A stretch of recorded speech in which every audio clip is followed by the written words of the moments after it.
having me here today. I'm very excited to speak with you all. I thought that I'd spend the first 15 minutes or so just telling you guys about some trends that I'm seeing among my clients coming out of COVID, some interesting things I've seen, and then most of my presentation will be for Q&A. So please put those questions into the chat and I'll get to those as best I can.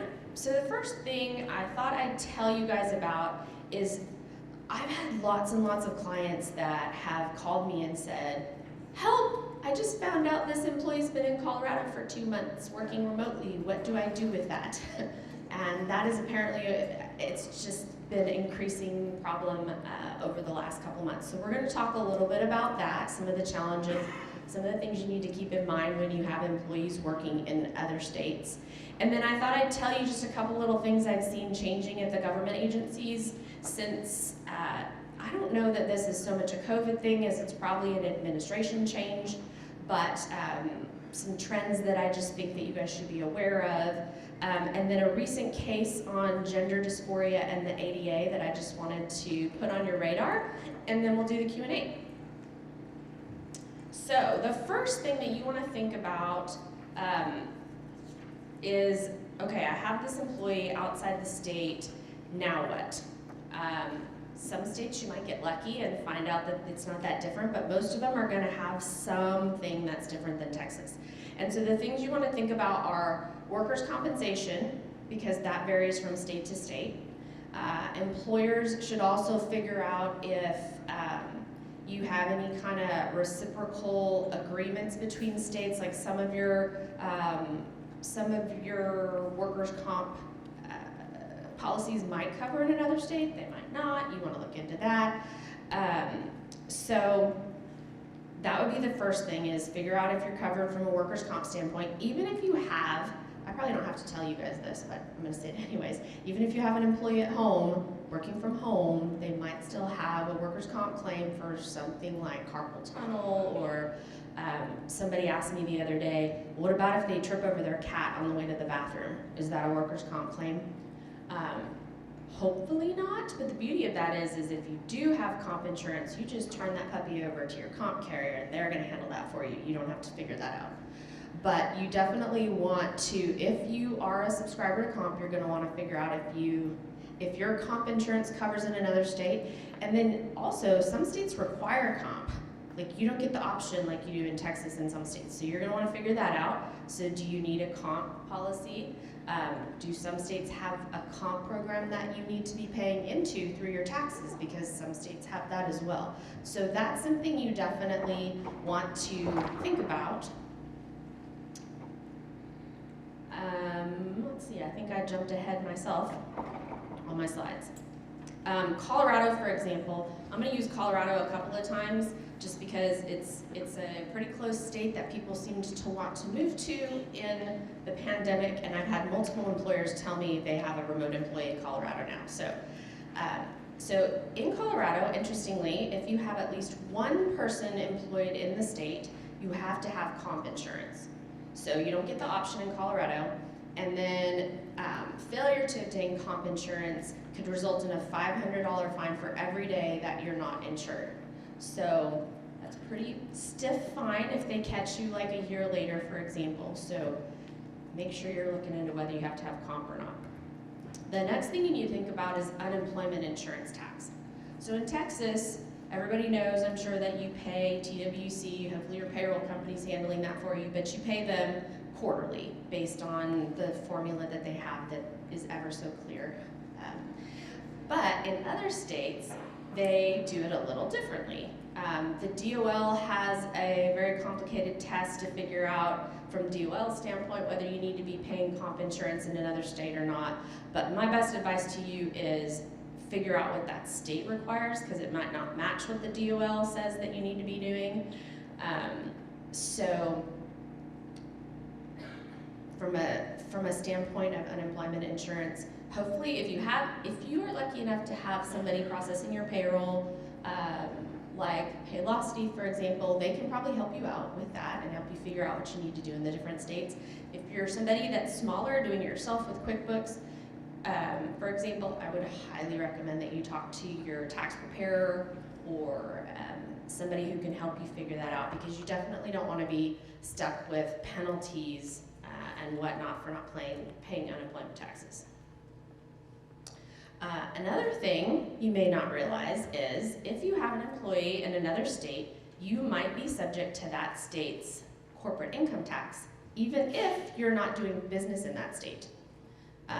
Every state has a different way they look at it, and it could be that you have to pay corporate income taxes. So back to Colorado. So in Colorado,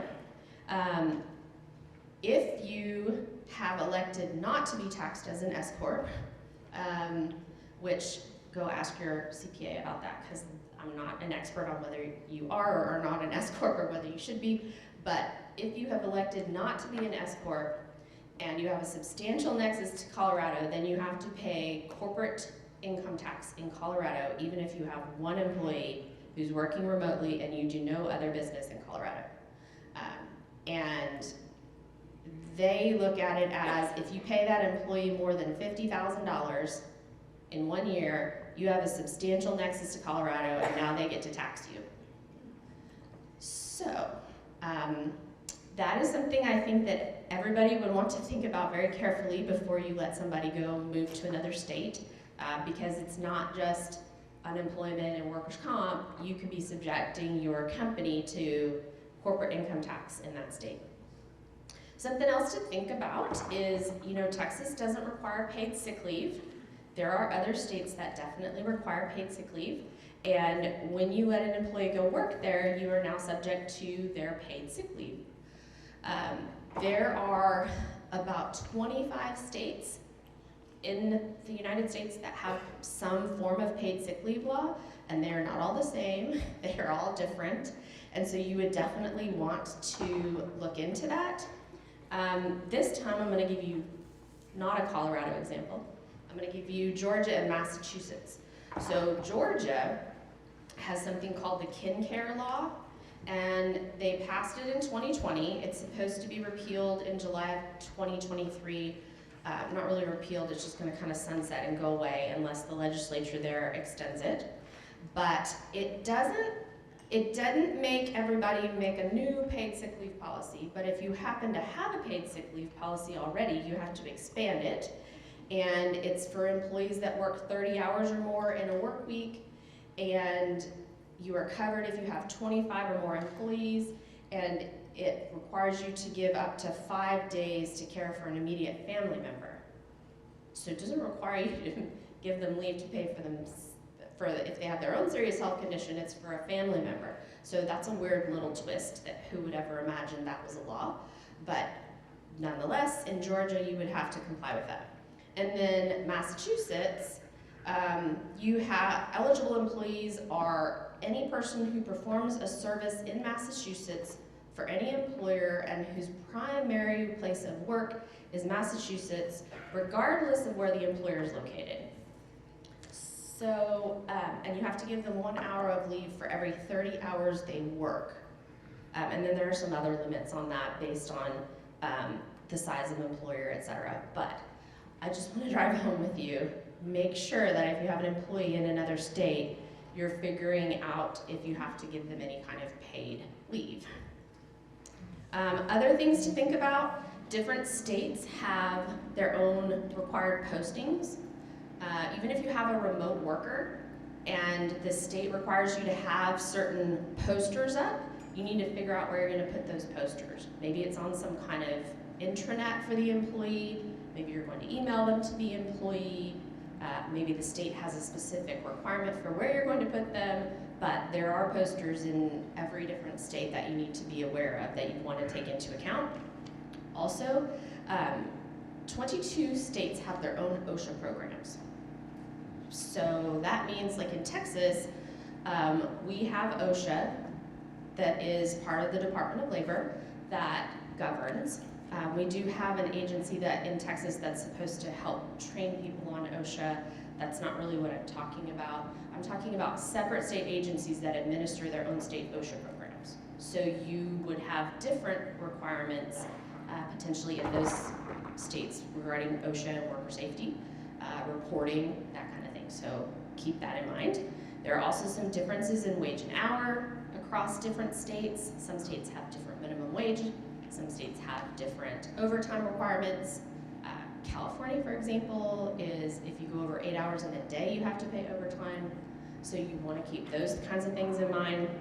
And then interestingly also, states are increasingly passing what's called wage transparency laws. And those are where you have to put in your job postings what the wage range is for that particular job. And if you don't, there are potential penalties. So, for example, in Colorado, there is a law that just went into effect recently that says that if you have one employee in Colorado and you are posting a job that could be remote, even if it's not necessarily remote, it just could be remote, then you need to put your wage range in any posting, wherever you put it, even if you're not directly pointing it at someone in Colorado. And the fine for that is not huge, but there is a fine. You'd have to get caught, of course, first, but there is a fine if you don't do it. And then I read this morning that California is about to pass a wage transparency law. I don't know what the parameters of that are going to be, but there are other states that have that as well. So lots of things to think about when you have workers who are remote in other states. One thing I would say is you don't have to let workers go be remote in other states. I would highly recommend that you have some sort of policy that says if somebody's gonna move, that they need to get permission first, and then you get to make a business decision about whether you're going to let that employee go be remote from another state. Of course, you need to apply that consistently across all employees. You can't discriminate necessarily among employees. You can discriminate among states. You can say, you could look into it and say, yes, you can go work in Oklahoma, but no, you can't go work in Colorado, for example. But you would definitely want to have a policy about that. You also want to make sure you're maintaining accurate records about where your employees live, so you don't have the problem that I've been seeing so much lately pop up with, oh my gosh, this person's been in Colorado for 2 months. They didn't ask first, what do I do now? So I would just say that is increasingly on lots of people's radars, so hopefully that gives you a couple little things to think about if somebody wants to go work remotely. The other thing I wanted to tell you guys about is some trends I've seen among the government agencies. The EEOC, believe it or not, is still issuing new guidelines on COVID every now and then. The last time they did it was July 12th. Not a lot of new stuff there, but they did some clarifying with regard to how you're supposed to react in certain given situations. So I would definitely go check that out. Luckily, the EEOC is putting on their guidance updated as of, and they'll put the date on it. Unfortunately, even though you can go find when they updated them, you can't necessarily find out what was updated unless you go, I don't even know where you'd compare it, drop it in a Word document and do a compare maybe, but they're not highlighting the specific words that they updated, but they are highlighting the sections that they updated, so you can go and look at that. An alarming trend I've seen in Department of Labor investigations, so that's wage and hour type investigations, is that I've had an investigator show up recently without sending a letter, first of all, and they just show up at the workplace and hand the letter over to whoever they think is in charge at that moment and say, I'm doing an investigation, I need to question your employees, I want all these documents by the end of the day. You do not have to turn all those documents over by the end of the day. You can tell them that you are represented by counsel. If you aren't really, you can go find one really fast, hopefully. But you don't have to turn the documents over right away. Unfortunately, you are going to have to let them question your employees. They are not allowed to overly disrupt your workplace in questioning your employees on the spot that day. but you are pretty much going to have to let them question your employees. You do not have to let them question management or supervisors, because those people, if you say you're represented by counsel, you have a right to have your lawyer present when management or supervisors are questioned, but not your average employees. I haven't seen this happening in every case, but it was quite disturbing to me a couple weeks ago when it did happen for the first time. So keep that in mind, and you might think about next time you have a staff meeting, just kind of letting everybody know what happens if DOL shows up like that. Have a plan of how you want them to respond.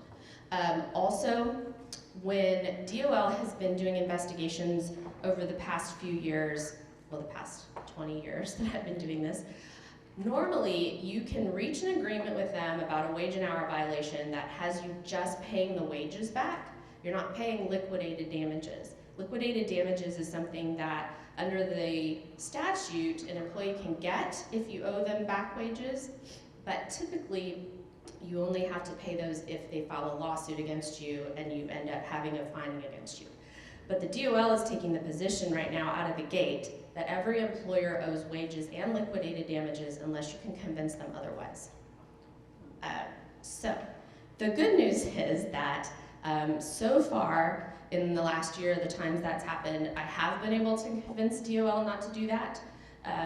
But that's not to say that that is going to continue every time. It's going to be very fact specific. Normally what they're looking at is, are you doing it on purpose? Have you had a finding before? Did you really know the law and chose to ignore it? Or was it really a legitimate mistake? So when you can convince them it was a legitimate mistake and you're trying to cooperate and you're going to correct what you're doing, usually you can get out of the liquidated damages. Also, OSHA is also likewise being extremely aggressive, especially the Fort Worth office. They are showing up unannounced also and questioning employees on the spot and serving subpoenas for documents, and they're being a lot more aggressive than they have in the past. So again, you might want to just, if you're a business that is prone to OSHA, not everybody is, they're probably not going to come into your office-based business, but if you're in manufacturing or construction, you might want to think about having a plan in place for what happens when OSHA shows up, because they're being very aggressive these days. Okay, the last little thing before I get to the questions is that the Fourth Circuit, which is, we're in the Fifth Circuit, so this isn't necessarily, I'm not necessarily telling you that in Texas all of a sudden this is going to become the law, but in the Fourth Circuit, there was just recently, August 16th, they came out with a decision that said gender dysphoria is a protected condition under the ADA. This was not an employment case. It was a case about a woman who was in the Fairfax County Adult Detention Center, so she was being detained. When they found out that she was not a woman, she had not had the surgery yet, they put her in the male facilities. And even though she identified as a female, they decided that's where they needed to put her. And so she was bullied and harassed and denied medical care. And the Fourth Circuit held that gender dysmorphia is in fact an ADA protected disability. I think that in the Fourth Circuit you could reasonably expect that if you're an employer, you should expect that to extend to employment cases as well. I don't know what our Fifth Circuit would do. They're a lot more conservative. They may or may not do that. I would say better than 50% chance they don't say that. But I don't know if this is going to be appealed. I don't know if this is going to go to the Supreme Court. Our current Supreme Court is extremely conservative, so again, I don't know what they would do with it, but just a little interesting tidbit that I thought you guys should have on your radar. So with that, I am going to go to the question section of this. Okay, the first one, OSHA, great. What do you do if OSHA shows up unannounced? Okay, what you first should do is call your lawyer, let your lawyer know that OSHA's there. Well, you could do that second, because first we want to talk to OSHA. Tell OSHA that you're represented by counsel and you would like to cooperate, but you need to have your lawyer there. In the past, OSHA would often back off and say, okay, well, we'll come back. Let me talk to your lawyer and we'll come back when your lawyer's available. It's possible some of the OSHA offices and some of the inspectors will still do that for you. I'm just telling you this Fort Worth office is extremely aggressive, and the Fort Worth office covers Waco, Denton, Fort Worth, I forget where all else they cover. You can look on a map and see what office you're in. But, so first tell them that you would like to have your lawyer there. If they say no, then you kind of have to let them come in. Okay, let me put a caveat at that. You don't have to let them come in unless they have a subpoena to enter your property. If they have a warrant, if they have a warrant that's issued that says they can enter your property, then you have to let them in. If you tell them no when they don't have a warrant, I'm willing to cooperate, but I want to have my lawyer here. They're supposed to leave and come back another time. They can go to the court, they can get a warrant. Chances are they're probably not going to do that. They're probably going, I haven't seen them do that yet. I've seen them instead talk to your lawyer and coordinate a time to come out. They do, though, have the right to talk to your employees even if they don't have a warrant. So if they're disrupting your business, though, like if they're, this one I had the other day, it was a construction site, and all the employees got really freaked out about OSHA being there, and everybody stopped working for like 4 hours. And they do not have a right to do that, though.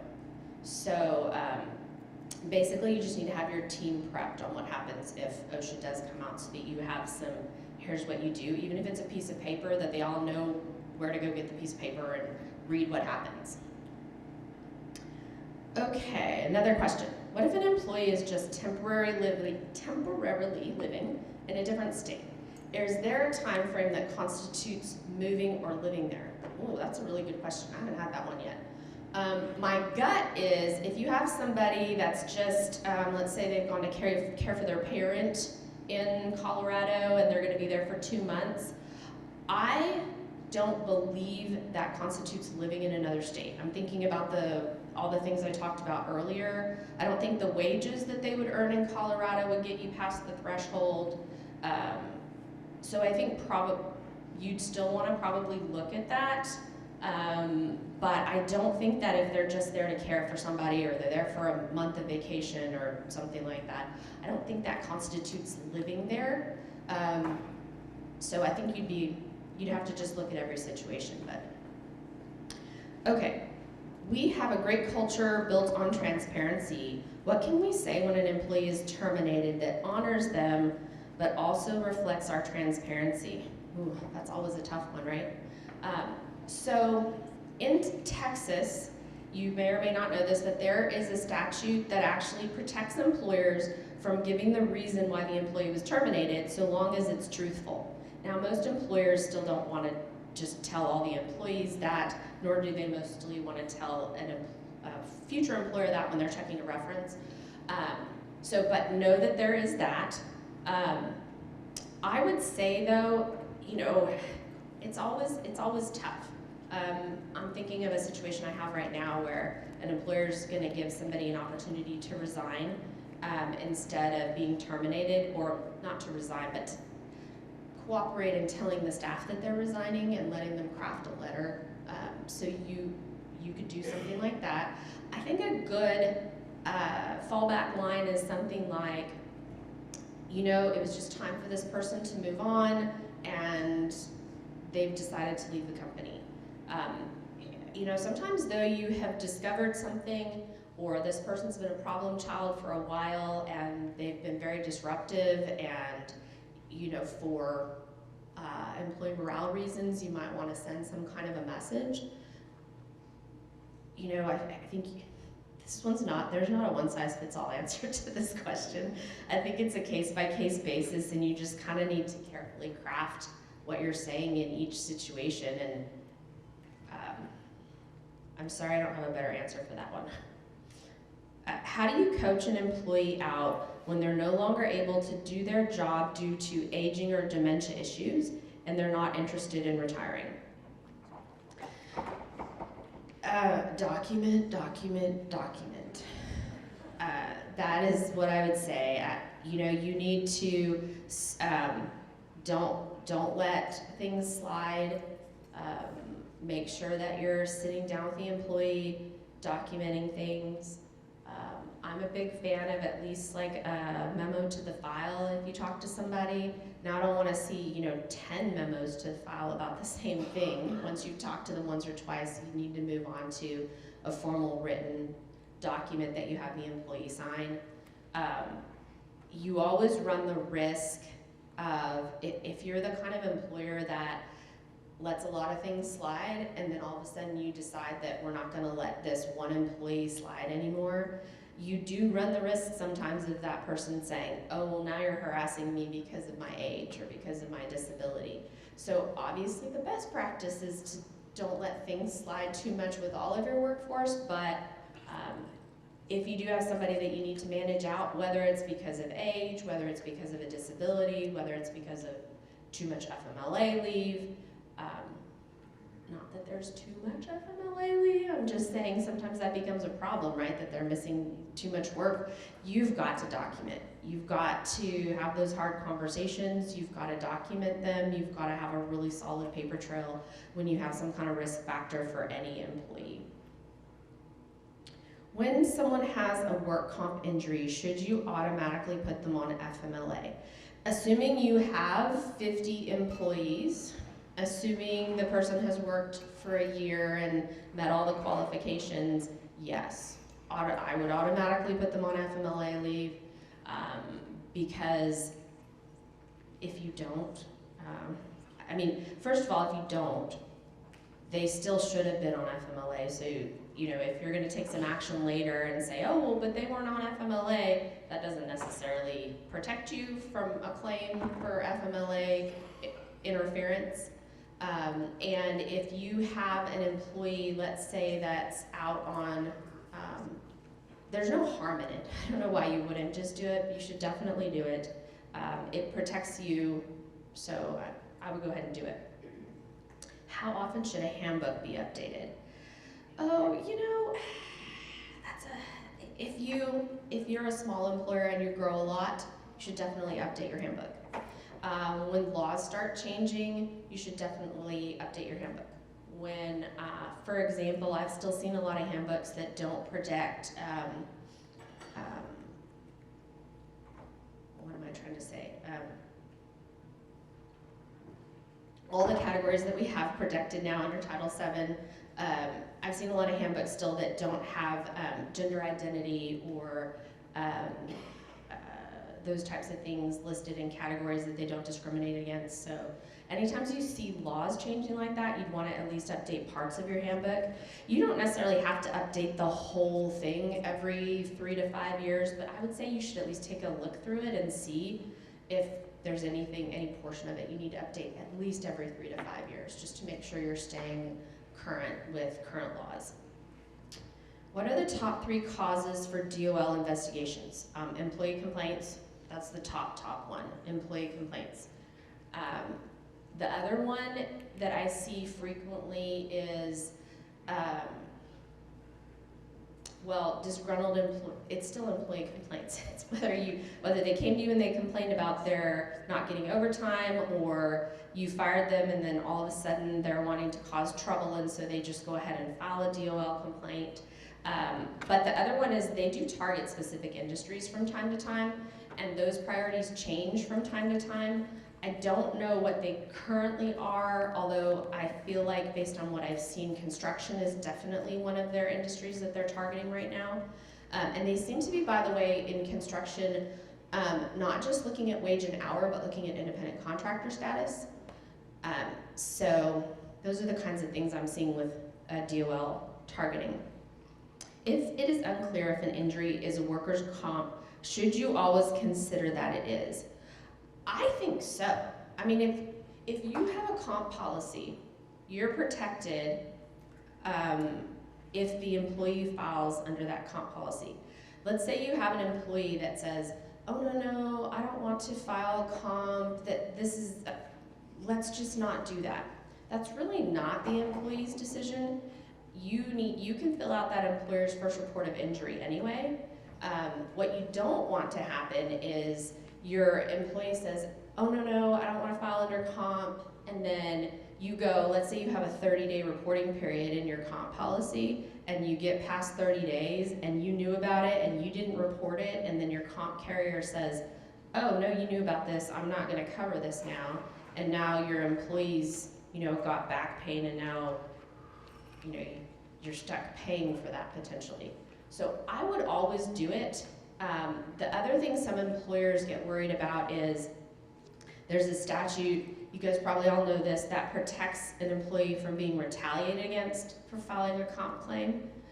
Just because they don't file a comp claim doesn't mean they can't go use that statute later. If they, because I've seen this before, the employee says, oh no, I told the employer about it, they refused to file my comp claim, because then it turns into, I wanted to file the comp claim and the employer didn't want to file it. So I would always file a comp claim. What should I do if I have a transgender employee that would like to use the bathroom they identify with? And there's nothing in the employee handbook that talks about it.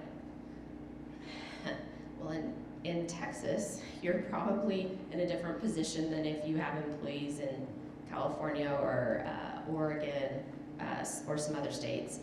I think you need to make a business decision about that. If you have, I personally don't see the harm in letting the employee use the bathroom that they identify with. Do you really want to have that be the biggest issue in your workplace at the moment and have people picking sides and it blowing up into a huge thing? That's a decision you have to make when you know about your workplace and what the other employees will stomach or not, or get mad about or not, or if the situation is that you have that happening and you get a bunch of people mad at you about it and wanting you to address it, you're gonna have to get together with your management team and make a business decision about how you handle that, because that one's really sticky, and there's not a one-size-fits-all answer to that, I don't think. What is the best resource to stay up to date with the latest employment trends? If you're talking about trends like things like employee benefits, I don't know that, but I suspect our friends at Hub can help you with something like that. I'm pretty sure they can. If you're talking about the latest employment laws, there are several websites that you could sign up with and get alerts, and you could, like Lexology is one, for example. You can sign up there and they'll send you updates daily, really, about different laws that have changed in different states. You can also set up Google alerts on certain things, and you can go there's plenty of webinars and things that different people put on. Let's see. The problem we're having is that we're 100% remote. Employees are moving and not notifying us. How liable is the company in a situation like that? I'm pretty sure it's not a defense to Colorado's taxing body that, well, I didn't know they moved until after they moved and I didn't say they could.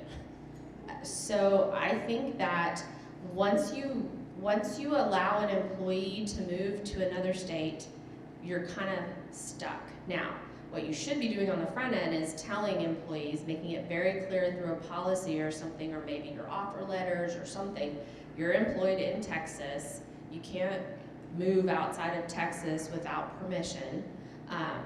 Could you fire somebody for moving and not telling you for several months? I think if you have a policy, that's an easy yes, you can do it. If you don't have a policy and you just found out that they moved and you found out, 4 or 5 other people have moved and you're trying to figure out what to do, you're back to a business decision, I think, about whether you want to fire all those people for moving or whether you want to let them stay outside the state. Your liability really is taxes and all those things we talked about earlier, potential for different state agencies auditing you and that kind of thing. If you have PTO that doesn't distinguish sick from vacation, does that meet the requirements for states with sick leave laws? That totally depends on the state.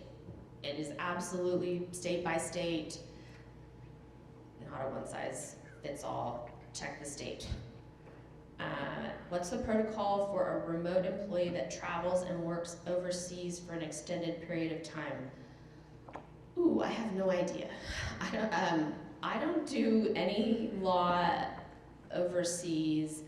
I would think that just from what I know, it's possible that it depends on how much time they're over there, I think. It's possible that there are some European countries maybe that say if they work there for 6 months, they're covered. I don't know, I'm absolutely speculating at this point. But if you do have that, that's something you definitely want to get somebody to do some research and figure out.